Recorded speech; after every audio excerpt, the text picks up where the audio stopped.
Hello everyone, here watching Dr. Vipin Kumar, and today I'm going to tell you about the GST and its impact on agriculture.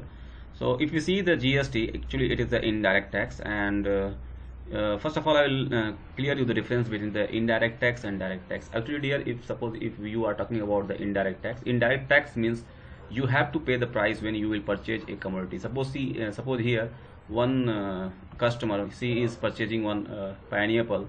So in the indirect tax already the price will be high of this pineapple, so she will pay the higher price when she will purchase the product or services. But in the case of direct tax, if we are talking about the direct tax means what is the your benefit or you earned, you have to pay the fraction of that earned money in the form of tax to the government. That is called direct tax, and good example of that is your service tax. Those you are getting in the form of salary, and a portion of that salary you have to pay in the form of tax. That is actually a good example of the direct tax. So what is the great advantage of the GST? GST actually replaced the multiple cascading tax that was levied by the central as well as the state government.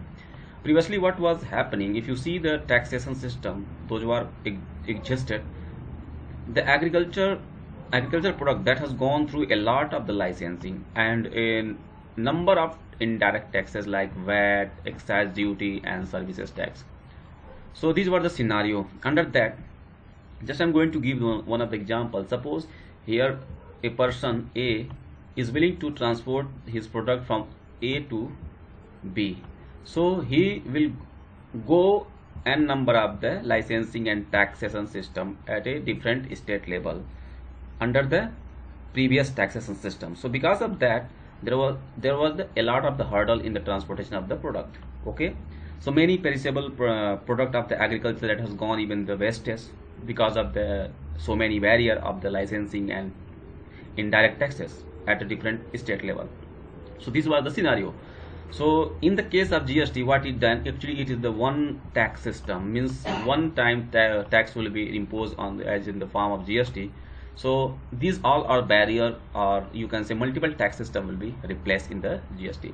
And other was like many of the state VAT is currently applicable to all agricultural goods at each state, and it passes through the prior to the final consumption. And although certain state certain exemption available from state VAT for a certain unprocessed food like meat, egg, fruit and vegetable, there was a certain unprocessed product like meat, egg, fruits and vegetable. Under that, certain VAT, certain state VAT were exempted on this particular unprocessed product. So actually it was introduced by the both house of the parliament on July 1st 2017, and this was the one of the, you can say, great reform and amendment in the constitution in the history of India, and especially in the terms of the taxation system. And this was amended 122, you can say, the amendment of the constitution. And if we see the good and services taxes that are under the 5 slab: 0, 5, 12, 18 and 28. So these are the 5 slabs of the tax under the GST. And if you see GST in agriculture, seed organic compost without brand, if suppose that is, so that will come under the 0%. Hand pump and its part 5%. Tractor 12%. Chemical fertilizer 5%.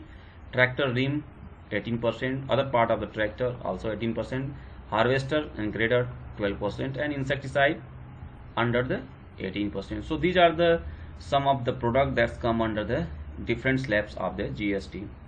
And in nutshell, if we talk about the impact of the good and service tax on agriculture, so it will, GST is essential, okay, because it will improve the transparency, reliability, timeline of supply chain of the supply chain mechanism. And if better supply chain mechanism would develop, so this will ensure a reduction in wastage and cost of the farmer and retailer. Because I have already explained that suppose in the previous taxation system there was n number of hurdles and licensing system and indirect taxes at a different state. So that's why there was a delay in the transportation and a higher delay, because of the delay, so much of the perishable those products in the agriculture got rotten and wasted. So that's why the farmers and retailer pay the more price. So it will be reduced if suppose we provide the GST. And GST would also help in reducing the cost of the heavy machinery required for producing agricultural commodity.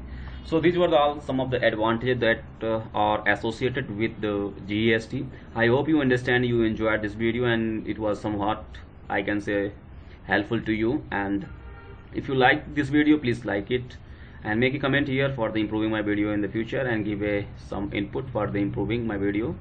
And don't forget to share it for your friends too, because your friends are also needy of that. They are also needed to understand what is the GST and its impact on the agriculture. So these were all about the GST. Bye bye.